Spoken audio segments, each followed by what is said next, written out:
thought and speech. Impart your supreme wisdom upon our activities so that our affairs may reach a successful conclusion. Thank you for being our source of guidance today to the advancement and true welfare of our people and of Australia. Amen.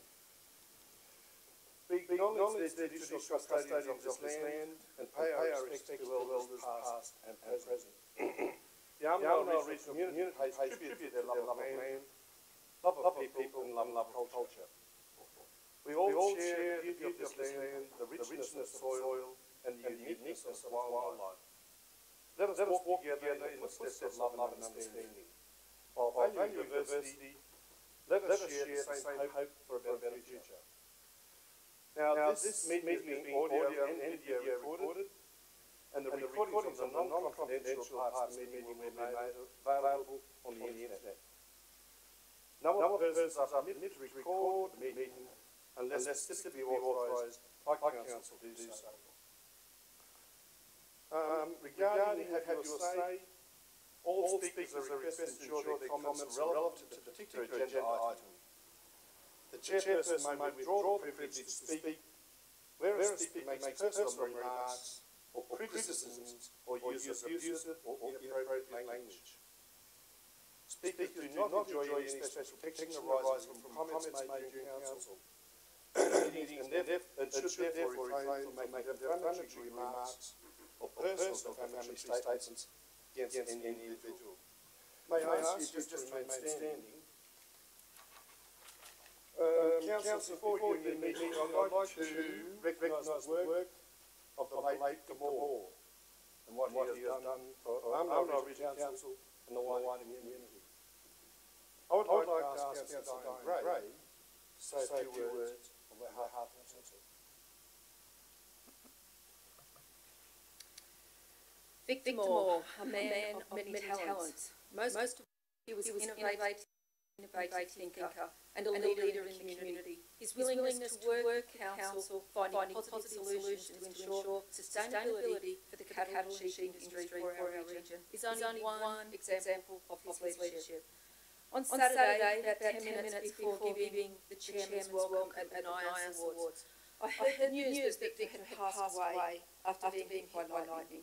It was heart-wrenching to hear that a man of Victor's calibre had been taken away from his family, his friends, his workmates and his community so tragically and in his prime. In the welcome, I was sharing two lessons from the book Legacy, what the All Blacks can teach us about the business of life. And I could feel myself getting goosebumps, getting them right now. It was like the words I was sharing were about Victor. These two lessons, first one, sweep the sheds, never be too big to do the small things that need to be done. And number two was be a good ancestor, plant trees you'll never see. Both connect so strongly with Victor. His character said more about him than anything else. He gave and kept giving to others. He's an inspiration to many and a phenomenal example of, as the All Blacks say, to leave the Jersey in a better place. He has certainly left our community far richer for having been willing to sweep the sheds with people from all walks of life. And the trees he planted in the hearts of so many will be growing for many generations to come. Unfortunately, Councillor Martin could not hear, but here are some words from her. Victor is the most kind, considerate, generous family man who always put others first. He is a highly respected man who always had a smile on his face, willing to work through any issues, and always had time to say good day to everyone. This is the gentleman, the good ancestor Victor is. His legacy will live on through everyone who had the honour to meet him. To Victor, many of us here feel very privileged to have known you. Like many others, we are grateful for the sheds you have swept, the small things you have done, because they needed to be done, yet had gone unnoticed. And thank you for the many trees you have planted. Your legacy is as big as your smile. On behalf of Armidale Regional Council, our condolences and deep sympathy to the Moore family. Debbie, your husband, father-in-law, Poppy, and son is a gift to all the family and to his community. He will certainly be missed by many. I now invite everyone to join us in a minute of silence.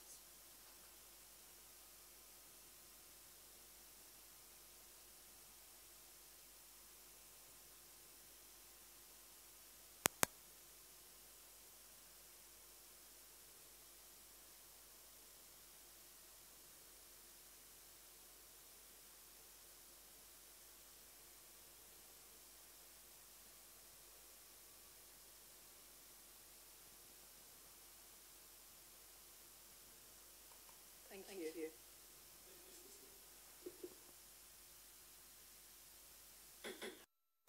Councillors, this is a very special day.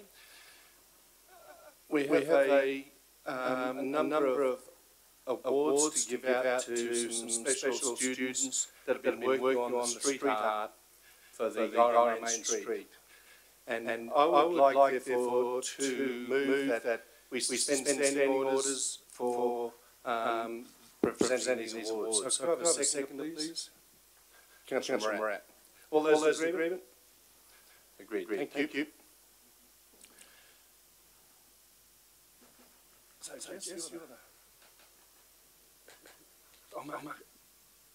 Councillor, Mark, could you give some words about what prize is for and some outline? The prizes are the artwork's going to be displayed up on the screen.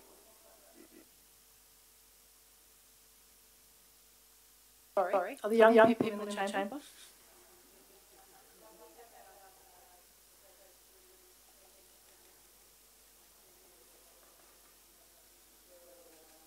Right. Well, on behalf of the whole council, I'd like to welcome you all here and thank you very much. We're just seeing on the screen today some of the artwork that students all the way through from K to 6 at Guyra Central School and also years 7 to 12 have put together to help us develop public artwork for the new Guyra Main Street upgrade. I'm stunned at the beauty of these works. Now, what I think we need to understand is that we have the project of the major upgrade of Guyra Main Street, but it's increasingly a situation that we need public artworks to make that space beautiful, and the children from Guyra Central School have agreed with their diligent help from their teachers to design artworks. Now what you're seeing here, some of these will be modified by public artists and some will be used pretty much as they are for public murals. There's a wonderful group of photographs that we don't have pictures of today that are going to be put together as a stained glass window sort of template. And some of these drawings will also be put together in a stained glass window template and used as wraparounds for the street furnishings, some of the garbage bins. And in addition, some of these gorgeous drawings are going to be inscribed on pavers. There we go. There's some of the beautiful stained glass work. So some of these will be inscribed in pavers, which will be used to punctuate the paving in the Main Street upgrade. We have an artist who will take some of the other ones and work with them together. So today it's an exciting pleasure to notice. I think everybody should see that there's a lot of cockatoos and sorry, just had a non-stop trip from Albury today. Cockatoos and also lots of echidnas is the one you see there. So it's going to be wonderful to see our new animals. This one, beautiful echidna. Permanently decorating the Guyra Main Street. So thank you so much. I've got two group awards to give, and three individual ones for wonderful young up-and-coming Guyra artists. So thank you all, and can I call on somebody to accept the prize for Guyra Central School K-6?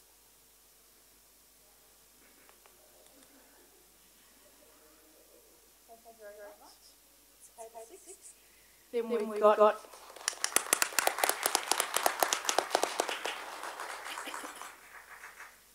then we've got a prize for Guyra Central School Years 7 to 12.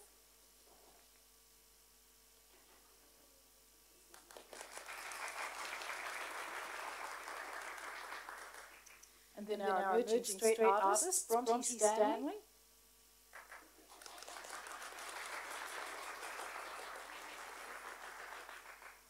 And can I call on Rhodes Stannard?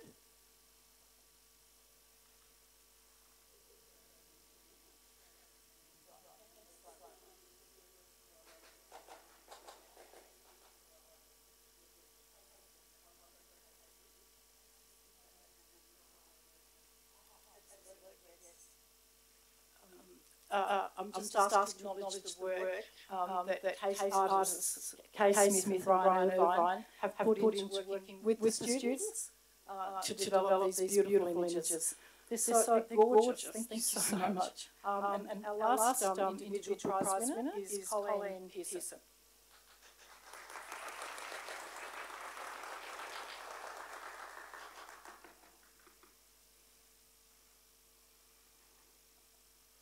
Yeah, thank you very much for all the students, and thank you very much, Michelle, for allowing the students to be involved in this project, because I think it's been a terrific outcome, and I'm really looking forward to seeing the art in the street. And it really is the initiation, I think, of a lot of opportunities for Guyra to push art. So you might have started something new, Bronte and others. So thank you very much for all what you did. Now we're just going to have a couple of minutes to let people out and in, so we won't resume ceremonies until we've managed a bit of a shake. Yeah. Can the recipients can they come out in the front? Might be nice. Out in the front here and Margaret. Can I just acknowledge also the work of our cultural planning officer, Hayley Ward. Hayley's worked with the school and done a wonderful job, and she apologises she can't be here today.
Councillors and ladies and gentlemen,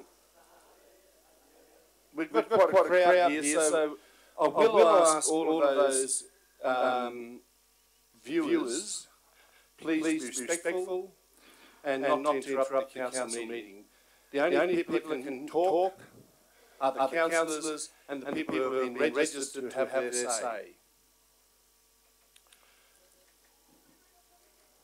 So moving on with business, could I get a move and a second to resume standing orders, please? Councillor Witters, Councillor Mirapp.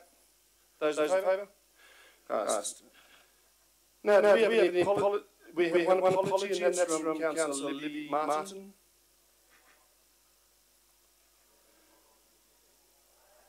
Accepted. Councillor Tiley. Those in favour? No. Those.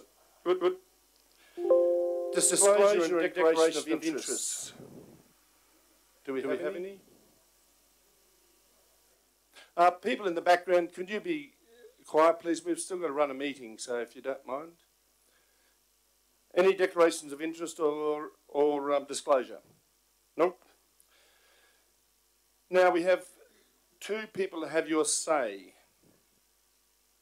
Now, the have your say is up in the front, and you might have missed it because you're outside, but you have 5 minutes to have your say. I will give you a warning at the 4-minute mark, and then I will cut you off at the 5-minute mark. So the first person that's having a say, I believe, is Stuart Grills. Yep, just come up to the microphone, please, Stuart.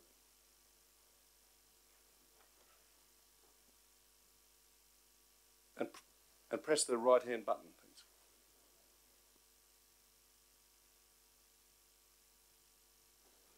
So is that all right?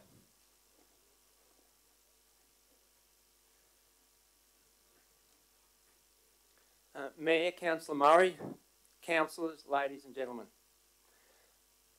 My name is Stuart Grills, and I would like to thank you for the opportunity to speak in favour of the rail trail proposal. I lived here all of my life. I went to school here. My wife went to school in Armidale, and I have two daughters, aged 10 and 8, both at school in Guyra.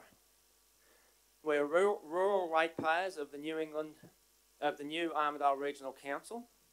Our income is solely derived from the land, and I'm very keen to see Guyra and the region grow and thrive for my girls and our future generations.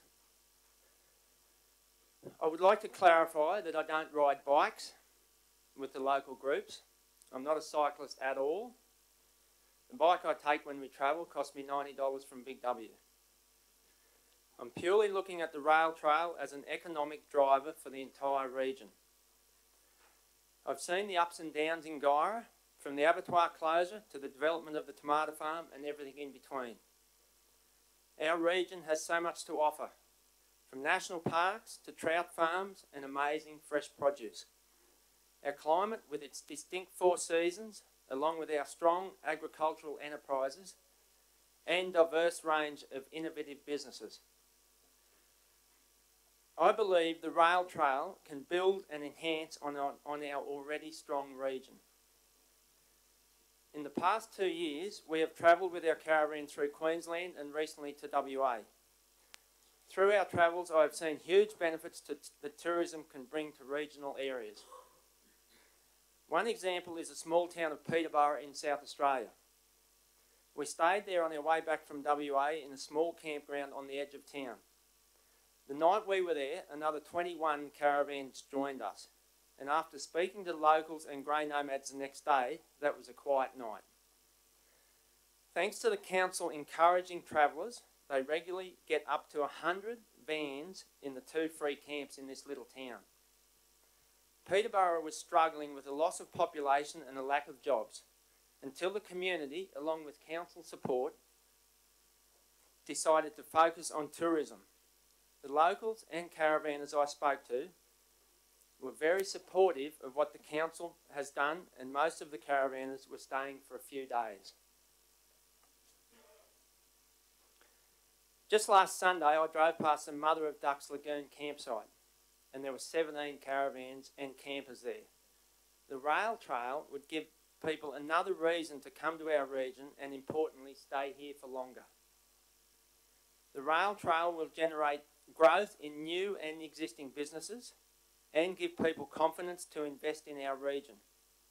It would also create business opportunities along the trail, from accommodation of all levels, from camping to luxury B&Bs, to food vans, even kids selling lemonade. The rail trail will have huge health benefits for locals and visitors alike. This is not only a bike trail, it is somewhere for people to go walking, provide activities for kids outside school time, and a great place for families to go riding and safely teach their children to ride a bike. I would like to congratulate our new council on the work you have done so far and on what you are working to achieve for the region. The Armidale Regional Airport, Demerik Dam upgrade, Stuart, 1 minute. Armidale's Mall, Gora's Main Street, the pipeline from Malpas Dam, and conducting the rail trail feasibility study. It's infrastructure projects like these that build our future and are the legacy of a great council. Think back to the large infrastructure projects in Australia's history and the foresight and courage those governments showed to get them done. Armidale Regional Council can take the opportunity to apply for funding as per the recommendation for the feasibility study. Give the rail trail your support, and with the help of our community, let's make this project happen while the funding is available. I understand the council has a small forecasted deficit this year, but surpluses and deficits come and go. Don't let a forecasted deficit this year stop this project that will benefit the entire region for generations to come. Thanks, Stuart. Sorry, time's up. Sorry.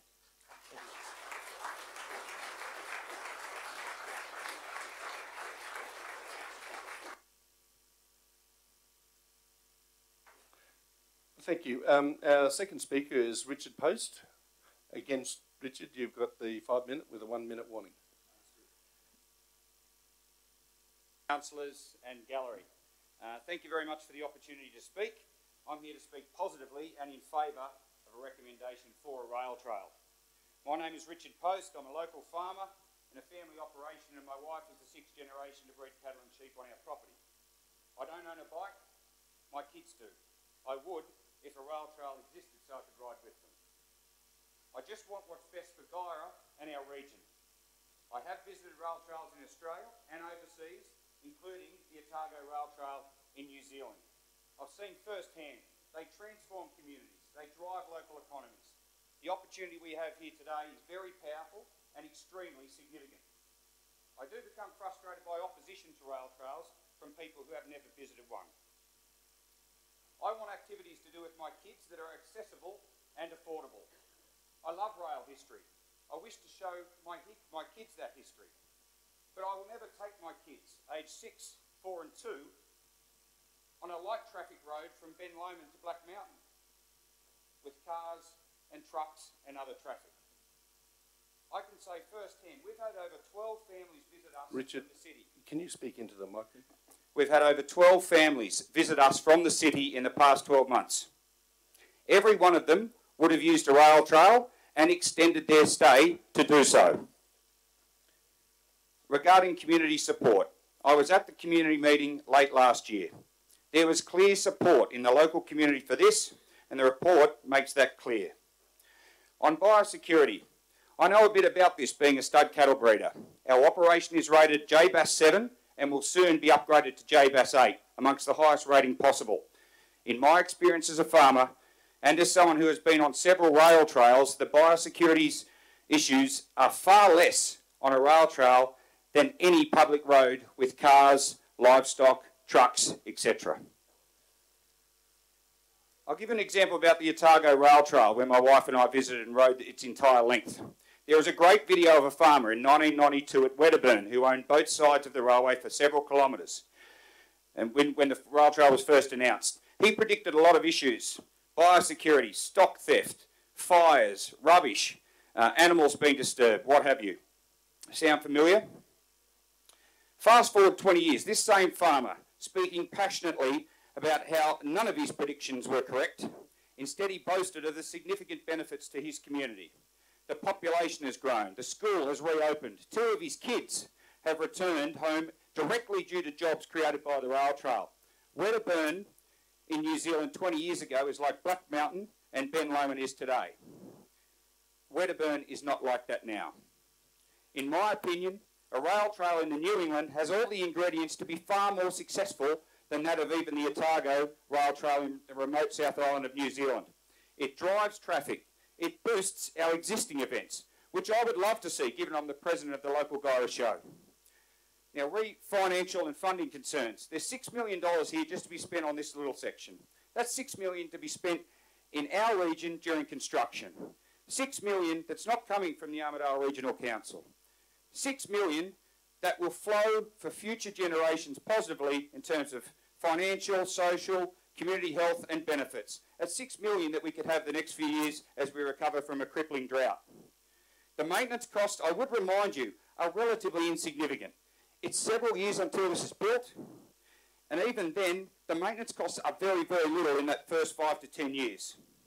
I would not expect Armidale Regional Council to pick up all those maintenance costs medium to longer term. The community would happily both contribute money and in kind. This is the experience with all other rail trails. The community contributes to its maintenance costs. This is a revenue generating infrastructure project. It is not a cost centre.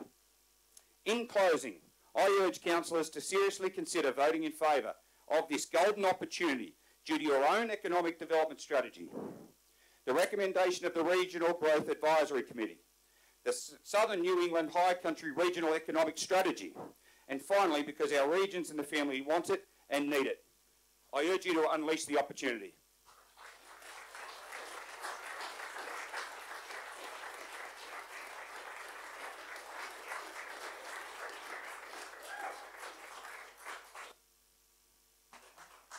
Thank you, Richard, and thank you to this previous speaker.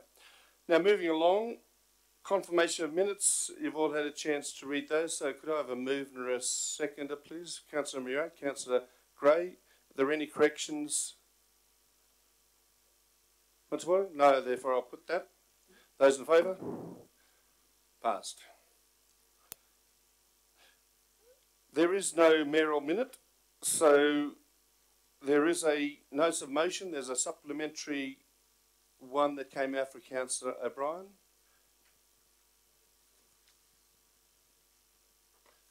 (8.1), which is public library funding. So could I have a mover to Councillor O'Brien? Councillor O'Connor. Councillor O'Brien. Yes, I did want to let people know a little bit about this because it's been a fantastic campaign that's still running and has already achieved some great success. The Renew Our Library campaign has already been signed by 65 councils. So tonight we have the opportunity to be the 66th council. For many years now, the New South Wales Public Libraries have been receiving the lowest amount per capita of funding than any other councils in any of the other states. So New South Wales are currently paying 92% of the costs to operate public libraries, up from 77% in 1980, and it's continuing to be a greater burden on local councils rather than state. The latest budget of this state council delivered a 5% cut to the current funding, yet in spite of the decreasing amount of money going into council libraries, more and more people are using libraries, both for physical and digital and visual library borrowing and other participation in library programs, increasing greatly and doing with a lot less money. Libraries themselves play a major role in many government targets regarding literacy, for people, underprivileged people, people with English as a second language. Libraries play a major role in achieving some of the targets that are set up by government. The state government promised in 2011 to increase funding, and that didn't happen. So the State Library New South Wales and the Library Council and the New South Wales Public Library Association started a campaign calling Reforming Public Library Funding to get a fairer funding for libraries. The recommendations were ignored, but even was promised in the 2016 conference. Mike Baird promised to review library funding, but still nothing happened. So they ramped up these local and state library associations, ramped up their campaign and started the Renew Our Library strategies. It's still being rolled out, and already the state Labor Party promised $60 million towards funding after the next election, and the New South Wales state government also promised $8 million. The Labor Party also promised to index that to CPI. So there's now been a huge funding influx promised to our council libraries. The campaign is still going, and they're looking for a $95 million funding for our, for all the 365, I think, council libraries. So it's been a very, very successful campaign, the Renew Our Libraries objective, and it's coming very close to meeting its goal. So I just ask this council to get on board this really fantastic campaign. It's a bipartisan campaign, and it's really worthwhile to build up our libraries and our councils. So thank you. Councillor O'Connor. Oh, thank you, Mr Mayor. Look, I'll be brief. This was a major project which our local government association took on as a result of a notice of motion brought a resolution brought to the last year's local government conference from Blue Mountain City Council. As Councillor O'Brien has said, there's been just a very sad story of diminution of the correct allocation or the proper allocation of state government contribution to public libraries. As a result of this campaign that Councillor O'Brien is asking us to join, our association, Local Government New South Wales, has obtained $60 million additional funding. This doesn't actually fill the shortfall, but it certainly is much better than the continuing cuts. I guess the moral to this story is that if every one of the, I think it's now 128 councils in New South Wales work together with our association to join this campaign to state how important it is that the state government contribute to, to our public libraries. And we all know that our public libraries are not just about books, they're about digital access, and they're about those that whole range of activities that bring people together in our communities. So they embed opportunity for cultural activity in our community. So I really urge councillors to support this motion, because by doing this we'll be showing solidarity not only with our own community but also with our fellow councils across the state, and we'll be encouraging the very hard work of our association, Local Government New South Wales. Councillor O'Connor, your mic, please. A speaker for the motion? Okay. A speaker against? I'll put the motion. Those in favour? Carried. Moving on to 10.1, which is the Rail Trail business case. I might, just before we ask for a move and second, I'll just ask our CEO for any comments.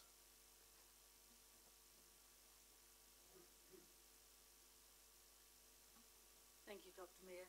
Can I just clarify the recommendations, because I suspect there has been some confusion about the recommendations.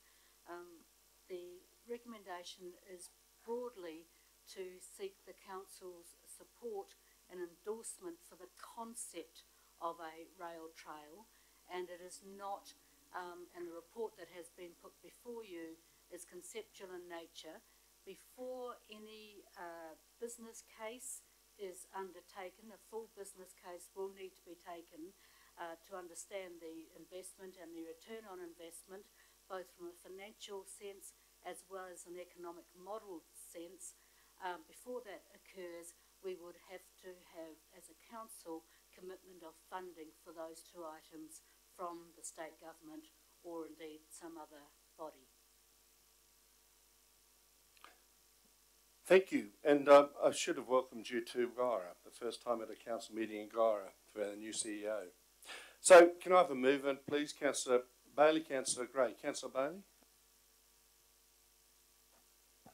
Thank you, Mr. Mayor. The rail trail is a positive project that can make a strong contribution to this region and in particular Guyra. The alternative is a continuation of a 30-year abandoned rail line that has had no contribution apart from an occasional tourist train going up and down it. Do we have to wait another 5, 10, 20, 30 years before realising that government are never going to fund reopening the rail line north?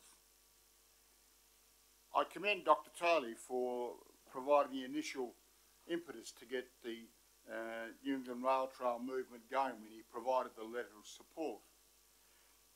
That small step allowed them to move forward, and we're now at the situation where we can write to government if this motion is passed and apply for government funding.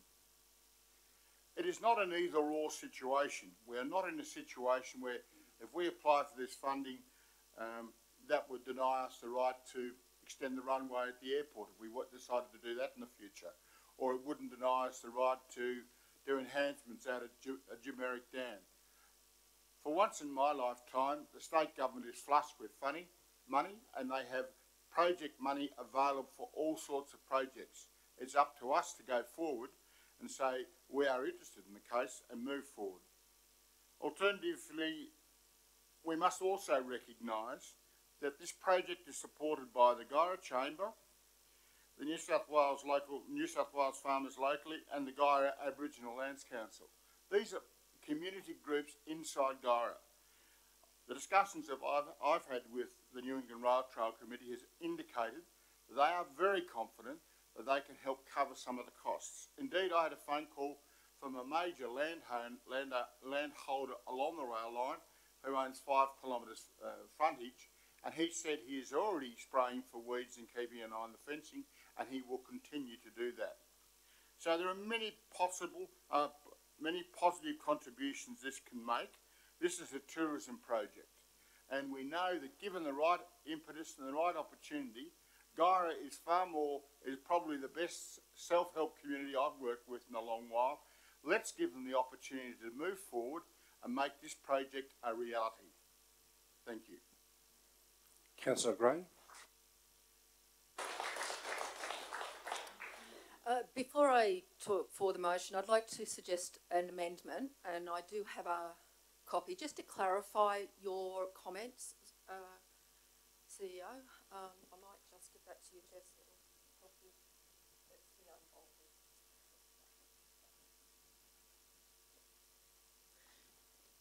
And that is to, in Part B, that, so Part A is staying the same, Part B, that Armidale Regional Council endorsed the development of the rail trail project subject to external funding, and that Armidale Regional Council does not commit any further Armidale Regional Council funds to the rail trail project at this stage.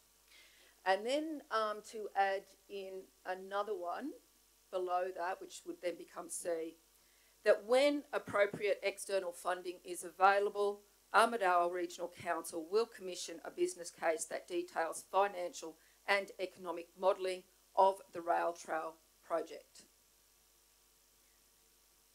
I think that this amendment is more specific and easier for some people, well, certainly for me to get my head around what what the recommendation is actually trying to say. The other very small change, do you want me to wait till you catch up, Jess?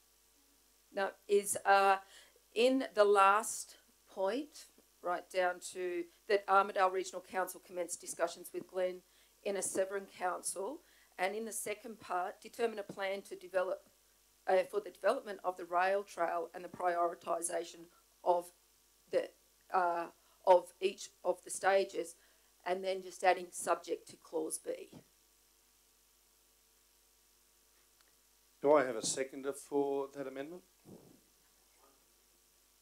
Oh, sorry. Peter, Councillor Bailey, do you accept those amendments?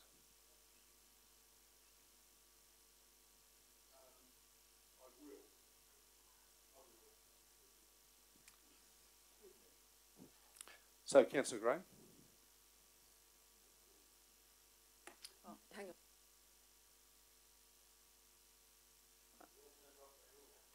We're all happy? Okay. With the acceptance of that amendment, I feel that I don't need to read the 3 pages that I actually prepared, which is good for everybody. It is obvious that this is an extremely emotive issue, and it's absolutely wonderful that we have a community that cares about not only our economic prosperity, but also our historical prosperity. And I think that we can achieve both with some sort of compromise. And I believe that will show up once we get to a business case and we have that detail. This adds to, until such times as we have even more evidence and facts to back up the in-principle support that Guyra Shire Council gave, that the Armidale Regional Council gave during administration, and the current Armidale Regional Council as we are today, that we have to continue with the gathering of evidence, we have to continue with making decisions on fact, and in doing so, making sure that we are not putting our eggs all in one basket, that we're looking at economic development through tourism, through industry, through lots of avenues. Now, the key thing I think to understand in some of the comments that I've heard around the feasibility study is to make sure that we're understanding that the information that is given is from the industry experts. And I would like to give Council some kudos on choosing a person of notable experience to undertake the rail trail feasibility study. I, for one, would want a baker to bake my bread, and not a plumber, but that's no disrespect to plumbers, please. It also means that the feasibility study, which I believe is only up to about 20% of the information that we need, it allows us, when the funding is available, when the funds are available, that we can continue to gather evidence to make sure that we are making the decision that is viable and sustainable for the long term. I know that the financial situation of council dictates that progress will be conditional. Progress does not need to be slowed by even more by fear of the unknown or creating things that are not really there. I would like to see common sense come through, and that by allowing a business case on conditional of funding to be done, that gives us that detail will help us as a community, not just as council, to make those good decisions. But to do that, we need to move this recommendation. Thank you. Speaker 4. I would like to propose a very small additional amendment, if the seconder and the proposer are willing. That is that Part F, that the rail trail study be put on public exhibition so that public submissions can be made. Sorry, that would be EFG, I think, yeah. Sorry.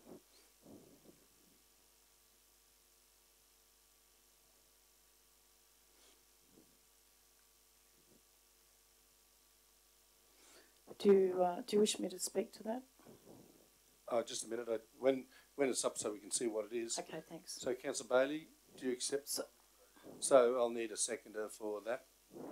Councillor O'Brien. Councillor O'Connor.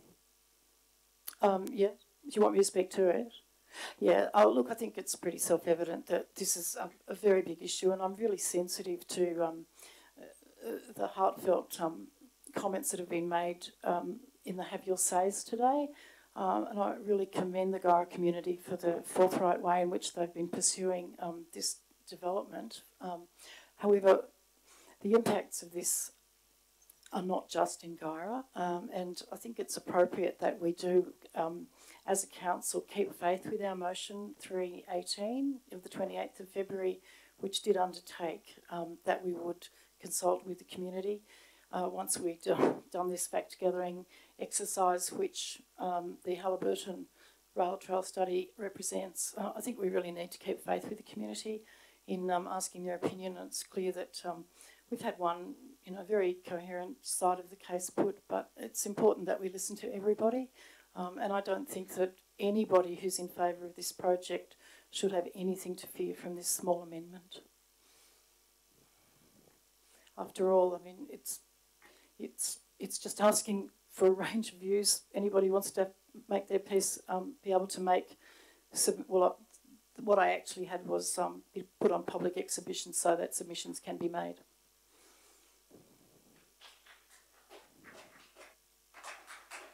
Councillor O'Brien. I think it's very clear that this issue is very important to this community, and it doesn't necessarily have to be a divisive issue. After hearing, the impressive discussion on this for many years now, I think I've heard many wonderful suggestions that have been made for the use of the rail. It doesn't have to be rail, trail or train. It doesn't have to be either of that. It can be a mixture of things. I think that by not allowing people to make submissions, that we're missing out on some incredible suggestions and some ideas that I have heard many times in the last few years, particularly, a combination of both, where we have passenger trains with passenger cyclists that can go to different beautiful places around this area and to national parks and cycle through other areas. But, my issue always has been that it's not about those people who question the rail trail, that it's that they're against progress or they're against community development or they're against growth. In fact, what I think it is, it's that they want the bigger picture. They want to make sure that many other ideas for the rail is there. I know there are people there's a symposium happening in Armidale in the next few months that is looking at the possibilities of a future rail tourism around the Great Northern Line. It's not something that we should completely dismiss. As populations are starting to move out into rural areas and population grows, we should be thinking not just the next year or 2 years or 3 years ahead, we should be thinking generations ahead. And the idea that for a great tourist idea now, we might actually destroy something that we've inherited over generations and generations, where also good policy is also about making sure that we are caretakers for future generations. And I think we should think very carefully before we rip up any infrastructure for something which might be one tourist idea, when we could make that picture much bigger, have a bigger picture. It's not no to rail trails, it's yes to many things, and we don't want it limited to one idea. So I think I'd love to hear all the ideas and how we could use rail and bicycle to make this area grow in tourism. So my idea is not to say no, but to say yes to more and not to limit ourselves. So I'd like to hear more people's views on this.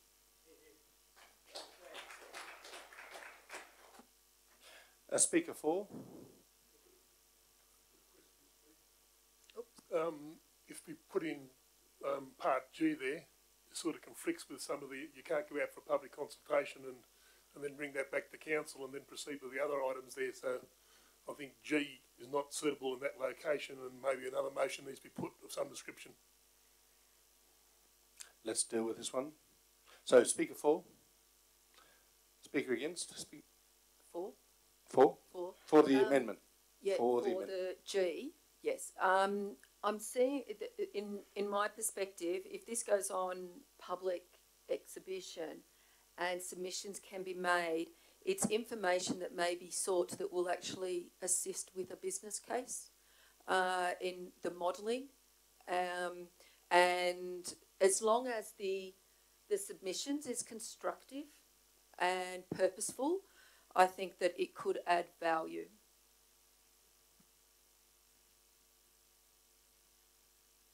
So do we have a speaker against? Okay, I'll put that to the vote. Oh, sorry. Councillor Connor, do you want to write a reply? No, sorry. It's all been for, so there was no right reply. So I'll put the vote. Those in favour? I understand that. Are we putting has the amendment become the motion? No, it hasn't become the motion okay. because Councillor Bailey, sorry? This is just adding G.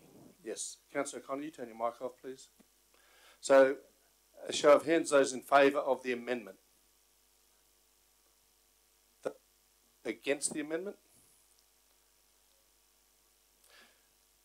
It's a 5-all. Casting vote in decline of the amendment. That's your amendment, yes. So moving back to the original, with the First Amendment, we've had a speaker for the original motion. Councillor Widders? Oh, I'm just preempting for or against. Sorry. No, I'm after someone. Your mic, please. A speaker for the motion? Speaker against? Councillor Widders? As usual, mine's sort of up in the air on where I am. So it could be an against or for.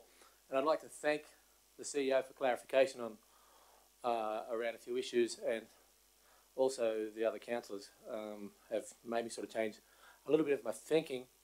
But what has been mentioned before, and I did write some stuff down this morning to say, but I don't know whether it sort of fits in now with what's been said, but I'm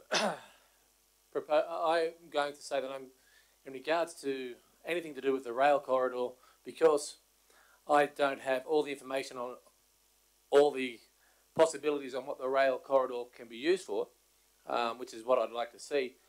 Anything to do with either a rail trail or a combination of rail and bikes, or trains on its own, or a handball courts all the way up the line, anything to do with that, until I see all the evidence, I'm going to abstain from voting in regards to that until, if I'm allowed to. I know it'll be recorded as a no maybe, but it'll be recorded as a no if I don't put a vote up. But I feel that I'm not giving service to all of the community. I'm only hearing certain sides where I believe I should be able to hear all of the community's points of views before I make a decision, which is just a fair and just system that everyone gets a chance to have a say and have their point of view put across. So I don't know whether that's a yes or a no or a for and against, but that's just where I am.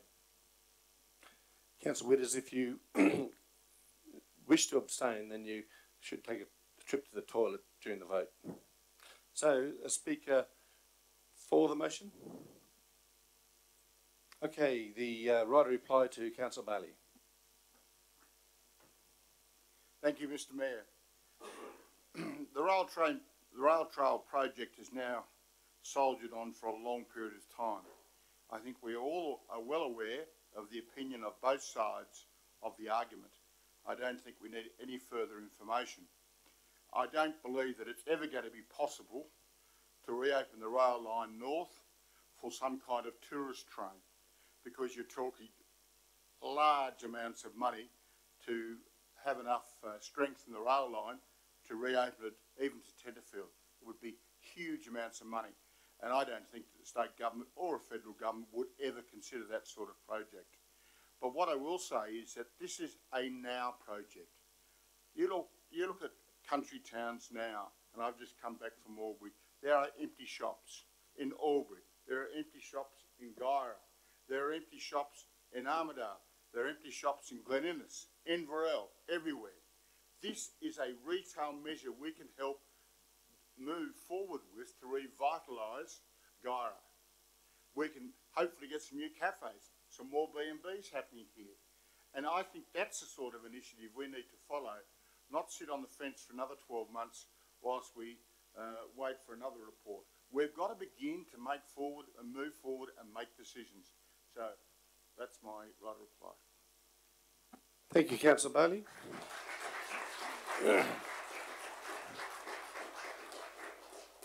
I'll put it to the vote. Those in favour? Those against? The motion's carried. Could I have my vote recorded? Yes.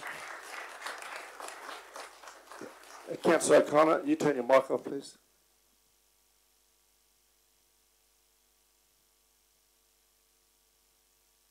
Item 10.2, the Armidale's Regional Council's response to the car parking and mobility study.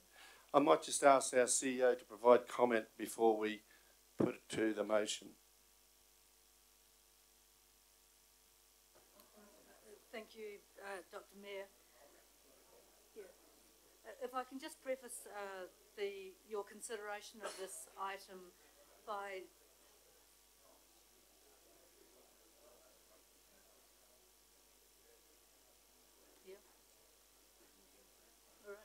If I can just preface your consideration of this item by simply saying that the recommendations around the CBD parking and mobility study doesn't actually extend to more than implementation of what you as a council has already approved, and seeks direction on further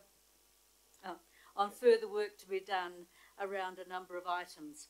If I can just ask Lindsay Woodland, our Director Organisation and Transformation, who is the author of the report, to perhaps just add some more meat to that.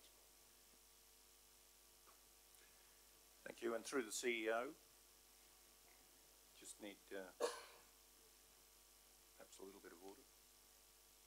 Through the CEO, the car parking study was undertaken some months ago now, and some further consideration has been undertaken on the car parking study. But the main elements of this study are around, it's not a lack of supply in the Armidale CBD of parking, but it's the management of that parking that's the biggest concern.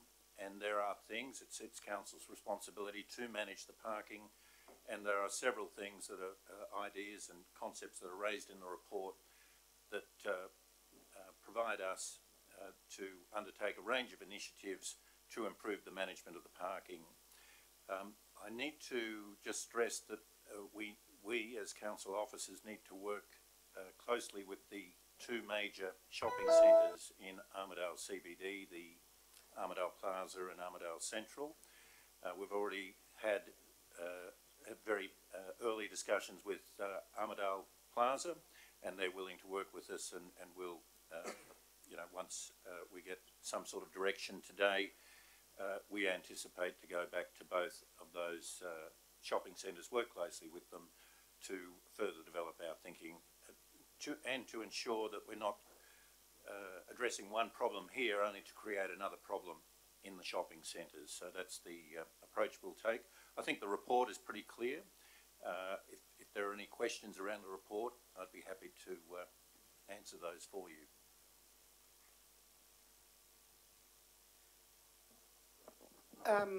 Just a quick, Linz, and this isn't in the with the Kmart Plaza coming up on the market and such. Is that going to interfere with any of this sort of stuff, do you think, Linz, or what's the deal with that?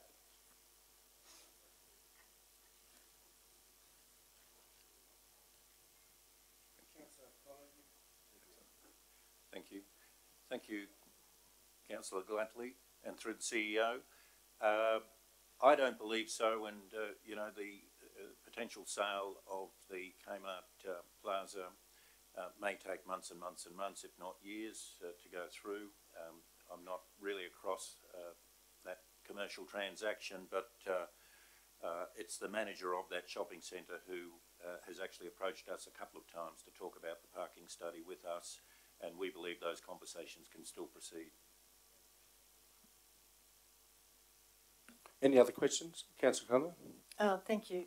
Yes, I just wanted to refer to page 9 of the report.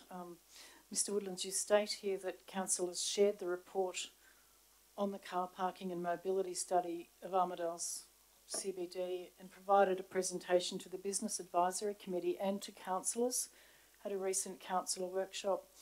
I just need to clarify that my recollection of that workshop was that we were told something of the brief that had gone, but there was no opportunity for councillors to actually put in their views on this study, which is now appended to our papers.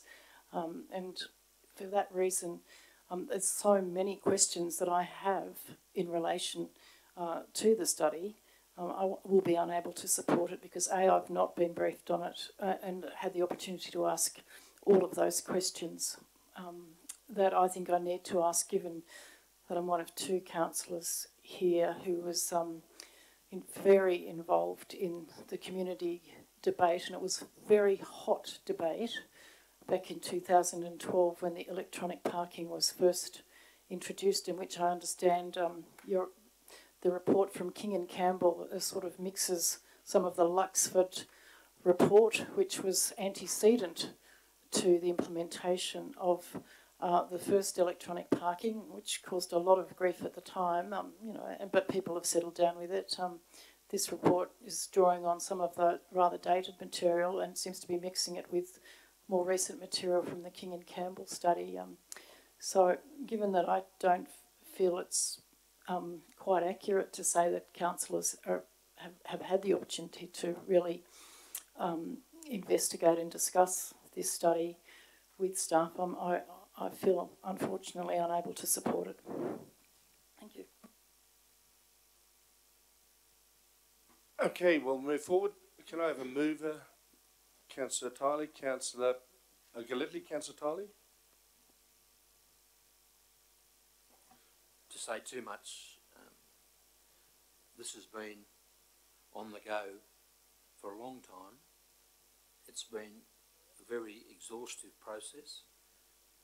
I think it's time, a little bit like the previous item, it's time to give it a try. It won't be perfect, but there's a suite of 12 recommendations here which we should put in place, suck it and see. If we need to massage it, so be it. But this is a significant step forward from the parking situation which exists at the present time. So my view is quite simple. Let's give it a go. And I think that we as councillors aren't the font of all knowledge, with great respect to Councillor O'Connor, but the people out there who use the parks, they'll let us know. Thank you. Councillor Galletley.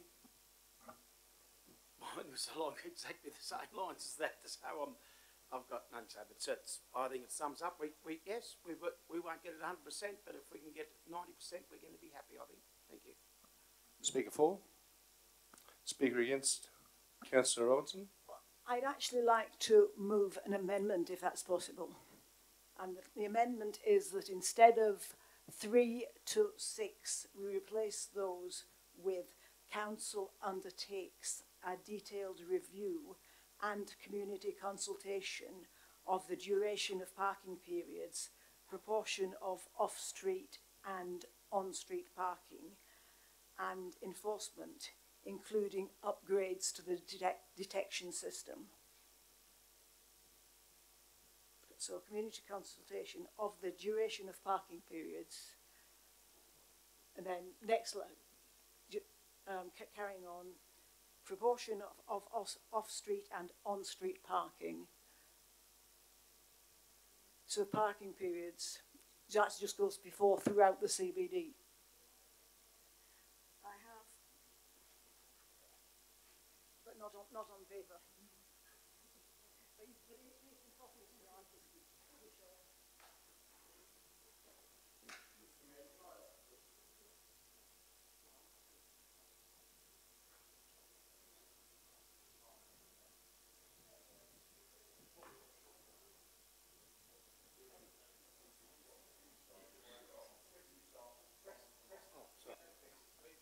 Yeah, all I want to do is ask a question. Councillor Bailey. Would it be possible for councillors who are concerned, I also have some concerns, because my wife was on council with Councillor O'Connor and had a number of concerns. Could we have a meeting with Lindsay and Gates or Mr Woodland to discuss our concerns and the challenges we see.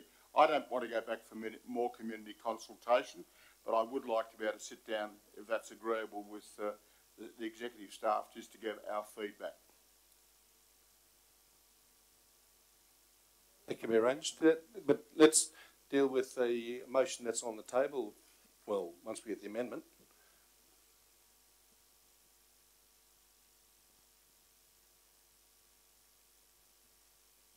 Mr Mayor, given what Councillor Bailey's just said, could I suggest that this item be withdrawn, enable that process to occur and then we reconsider? I mean, it's clear that if there's people got concerns, the future of this motion is in some jeopardy, and I think it would be tragic if the motion went down today. Councillor Todd, the other option is we do deal with this motion, and if there are sufficient enough support for the motion to go through, but we do make sure that Councillor Bailey's issues are discussed.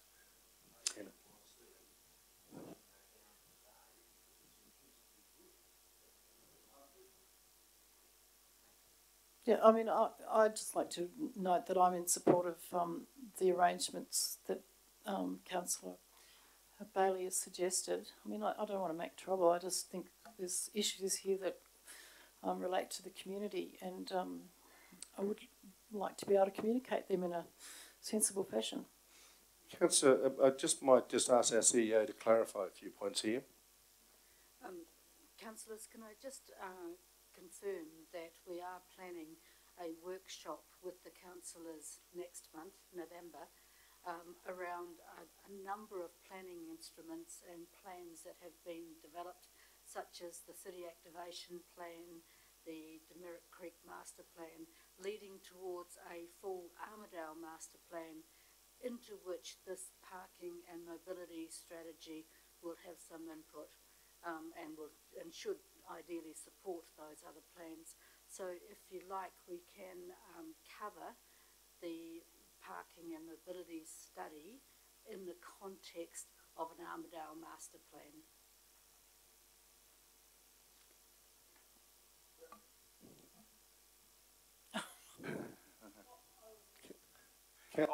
Look, I agree with what the CEO is saying, but I would still like an opportunity to meet with the senior staff to provide some feedback. So, councillors, we've got the amendment up. Councillor Tyler, are you happy with the amendment? So, Councillor Robinson will need a seconder for your amendment. Do we have a seconder for the amendment that...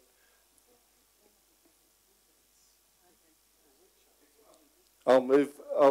Excuse me, Mr Mayor. I mean, can we suspend standing orders just for 5 minutes so we can actually have a discussion about this? Because I think it is worthy of it, and it's more appropriate to a free discussion. Councillor O'Connor, we have an amendment that's been put. We do not. It is not supported by the mover, and therefore we don't have a seconder. So we have to move on. Things have changed since the amendment. That's all. Councillor Bailey brought up something, and then different arrangements were made since she decided or put up that amendment, so that makes it a little bit difficult. Then you vote on that. Well, I move that standing orders are suspended. So,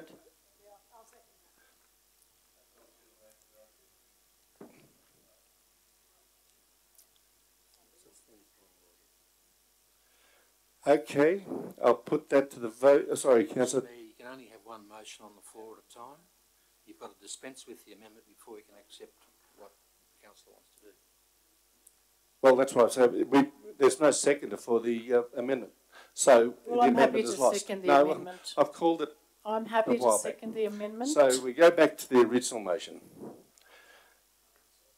So the motion's been moved by Councillor Tiley, seconded by Councillor Gillespie. A speaker for, I think I was number 2, speaker for the motion. Councillor Gray. I do recall the workshop on this report, and also had the privilege of hearing it from the Business Advisory Committee as well. It is quite thorough. The feedback that has been received from numerous people in the community around it, that feedback has been taken on board. I think we get on with the job. Speaker against? Councillor Robinson? Yeah, I think it's important that we get this parking policy right, and the recommendations in the King and Campbell report seem to be at odds with what the community at least is telling me about what they want in terms of permitted parking times and difficulty in finding somewhere to park. And I certainly feel I'm here to represent the views of the community, and I'm not sure that the views of King and Campbell, which apply to cities in other parts of Australia, are necessarily right for Armidale.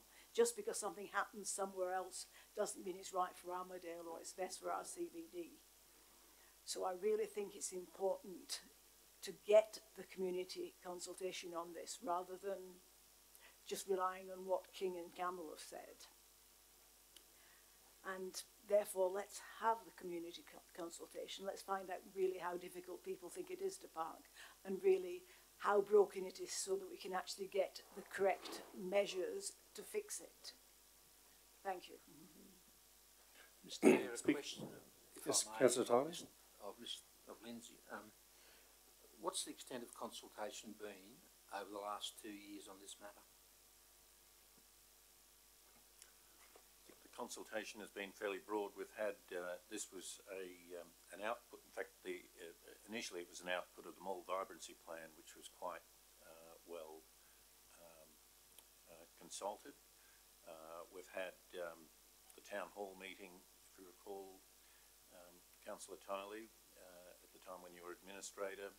Parking came up as an issue. It was an issue for all the retailers, talking about not enough parking at that time. What this report has done has really been a bit of a myth buster, because what we've found is that the myth of lack of supply is just not there. It's more of a management problem, and the consultant that we had, who's an expert in this field, has done a number of studies, many studies over his career, who presented to council at the workshop. His view was pretty straightforward management issues, and he's come up with a number of recommendations which are pretty much reflected in this report. The other consultation we've done is through the Business Advisory Committee and some of the members from the Mall Reference Group who joined that committee meeting for, again, a presentation by the same gentleman, the expert on the parking study, and he presented to that group of people, and it was well received at that meeting.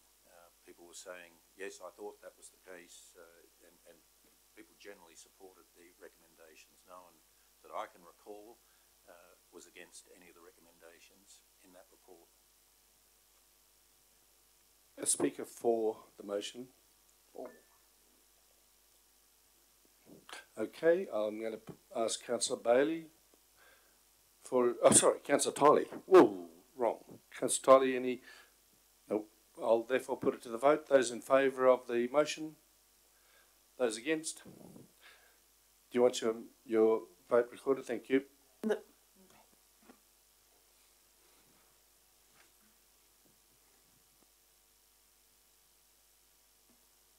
Councillors, 11.1, endorsement of draft cemeteries operation management policy. Can I have a mover, please? Councillor Morat.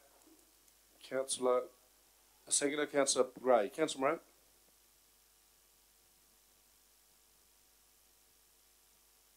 Councillor Gray. I agree with Councillor Morat. It's quite straightforward.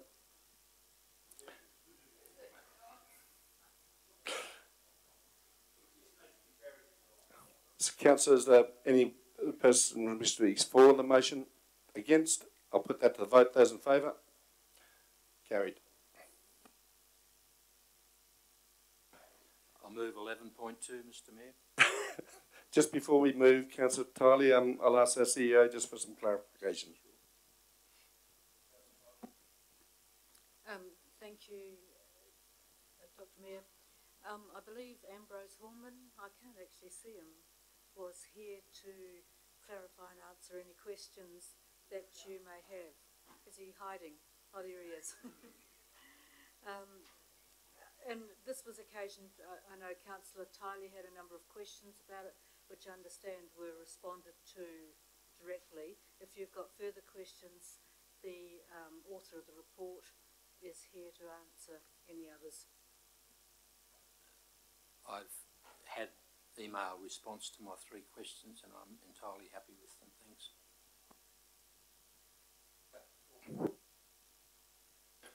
Just before we do the formal part, is there any other questions I'd like to raise with Mr. Ambrose? Councillor Robinson?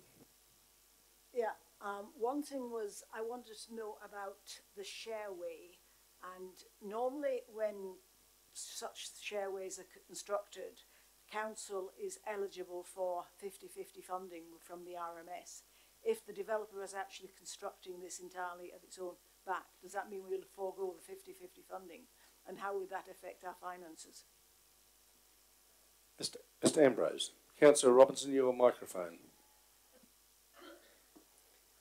Thank you, Councillor Robinson.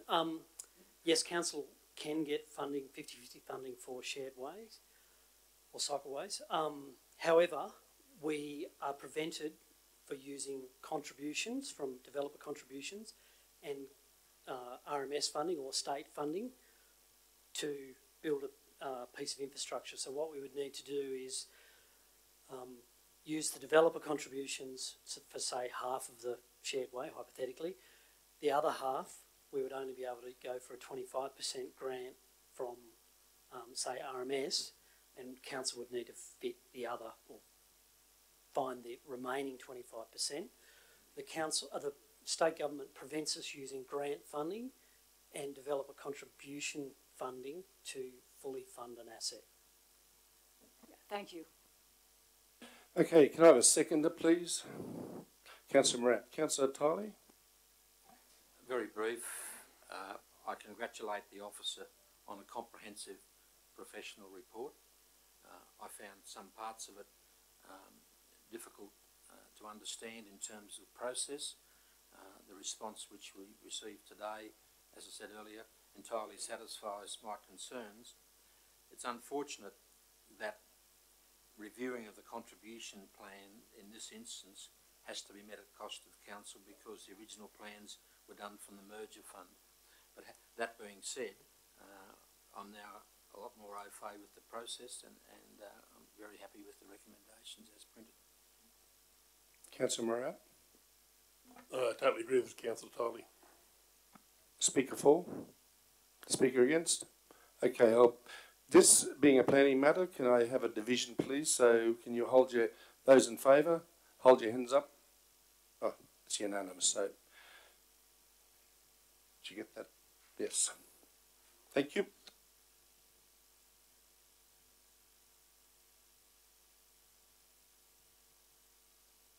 Moving on to 11.3, which is a review of determination REV 1/2018 for proposed garage at 11 Catherine Street, Armidale. A mover, please. Councillor Gillespie, Councillor Gray, Councillor Gillespie.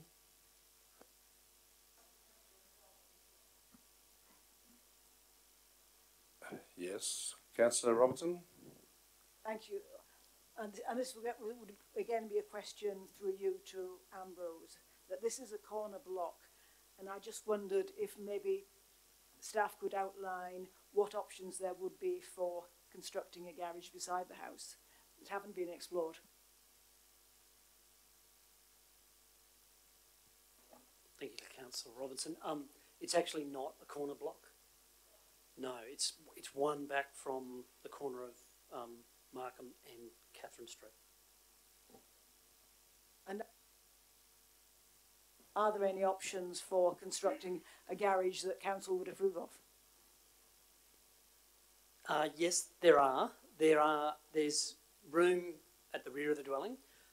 The assessing officer actually went back to the applicant to investigate those options in the actual assessment of the application, and that was not pursued by the applicant.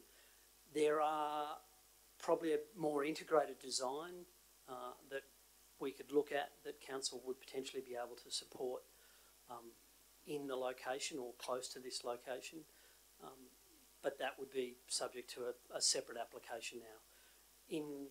Like all development applications, once council's made its decision, all applications, that doesn't stop a person lodging another application for a very similar development that meets. We would certainly meet with the applicant to go through pre-DAs and look at different options as well. Thank you. Councillor Gillespie? I'm just going to applaud John, the author of this. I actually got approached to have a look at it, so I drove up and had a look at it, went through all the stuff, mate, and it would most definitely have been the biggest eyesore on the street, without a doubt. And yes, I mean, even if you put the building in, the new building in with the old building, it'd still be an eyesore. But I shouldn't probably say that. But I applaud him. I think he's done the right thing, and mate, it's job well done. Thank you. Councillor Gray? Speaker 4, Councillor Tiley? Do we have a mover? Yes, we have. Councillor Gillespie, Councillor Gray. Speaker against? Okay, I'll put that now. This again, councillors, there's a division, so please hold your hands up in favour. Unanimous. Carried. Mayor, I'm happy that's the decision. We all received an email yesterday and a letter, and I'm really pleased the matter's been determined without reference to that letter. But I'm concerned at some of the tone in the letter, and the CEO responded to us, and I'm happy with that response. But I don't believe that people can get away with those sort of allegations in our society. And I'm wondering what recourse there might be in terms of how we respond, if at all, to that letter.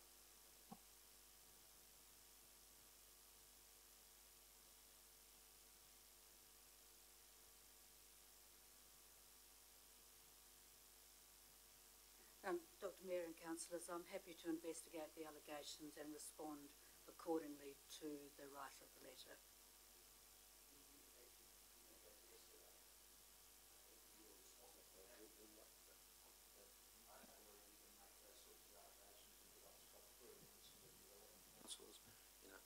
Not the right thing to do. Councillors, let's move on. I think we'll... Moving on to 12.1. Sorry, I just wanted to make a comment, and that is that maybe it would have assisted us to have had an organised view with the officer, and we seem to have almost none of those anymore, and it would be great. Thank you. So moving on to 12.1, which is endorsement of the asbestos policy. Councillor Morant, Councillor Gray, Councillor Morant. I'm quite happy to endorse this policy. It's a matter of public health and safety and workplace health and safety, and the report should be endorsed to its full extent. Thank you. Councillor Gray. Speaker 4. Speaker against. Okay, those in favour? Those against? Carried.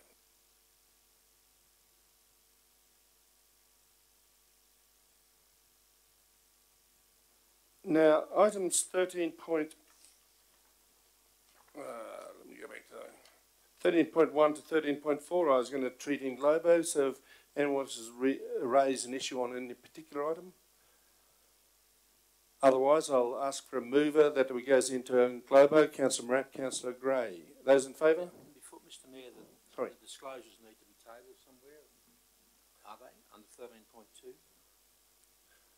We need to physically see Mr Wilson, could you comment, please? Councillor Tiley. Councillor Tiley, your microphone, please.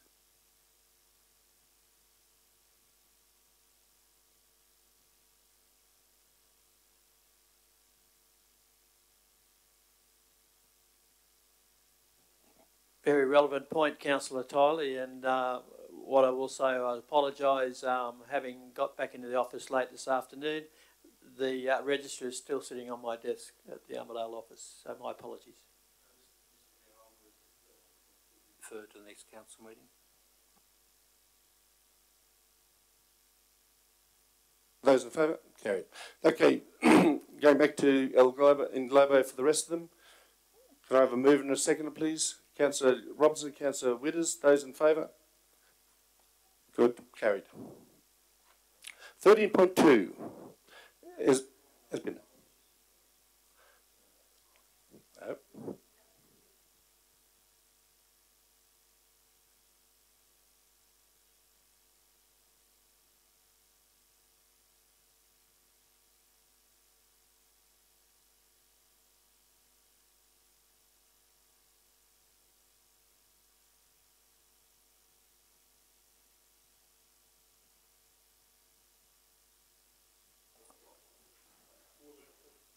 .1, which is decision of leave of absence for Councillor Martin. Councillor Morat, Councillor Gray. Those in favour? Carried. 14.2, leave of absence for Councillor Gray for November. Those in favour? Councillor Morat. Councillor Gilletley. Those in favour? Carried. Yes.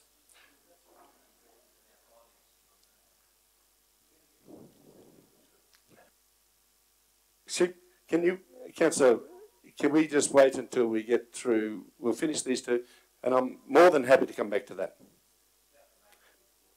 Yep.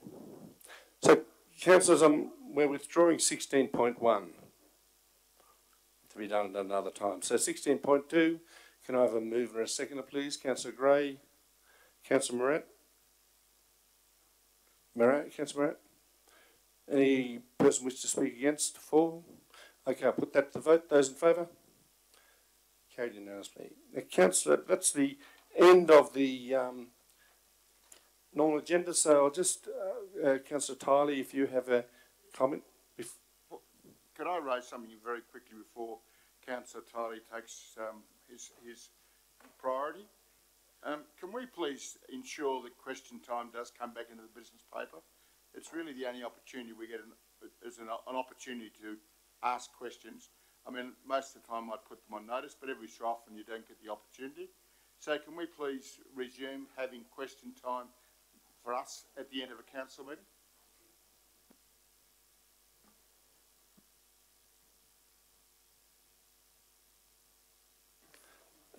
I've been advised that technically we can't have questions without notice. So, Councillor Tiley. I'm allowed to change my mind whilst I'm not female.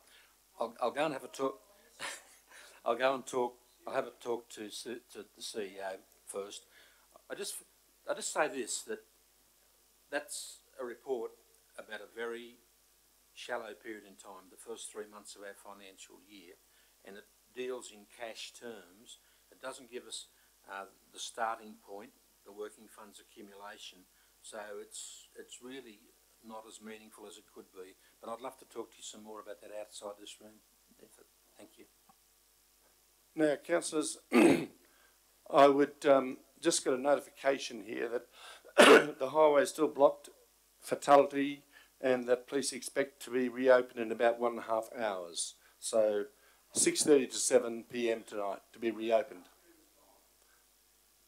So,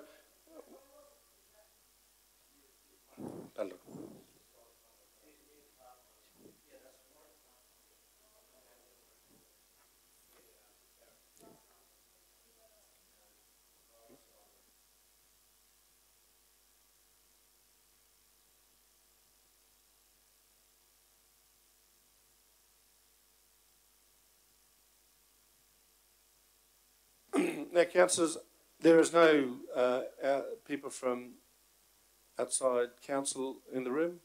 So what I would like to do is now... Yes, please. That's what I was about to do.